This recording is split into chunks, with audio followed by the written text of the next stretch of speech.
वज़ीर-ए-आज़म नरेंद्र मोदी आज सोमनाथ में नए सर्किट हाउस का इफ्तिताह करेंगे। वीडियो कॉन्फ्रेंसिंग के जरिए पीएम सर्किट हाउस का इफ्तिताह करेंगे। इसके बाद वो खिताब भी करेंगे। सोमनाथ मंदिर को देखने के लिए मुल्क व बैरून मुल्क से लाखों की तादाद में अकीदतमंद यहाँ आते हैं। इस सर्किट हाउस को 30 करोड़ रुपए की लागत से बनाया गया है। ये सोमनाथ मंदिर के करीब है।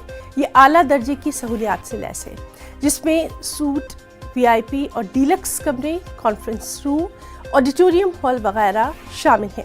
इसे इस तरह से बनाया गया है कि हर कमरे से समुद्र का खूबसूरत नज़ारा किया जा सकता है।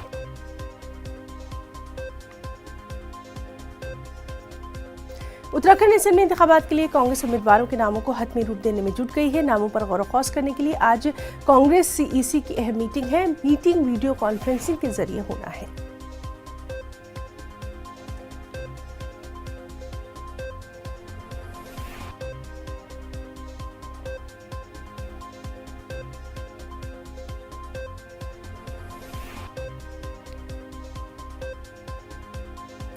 एक बेहद अहम बैनुल अक़वामी खबर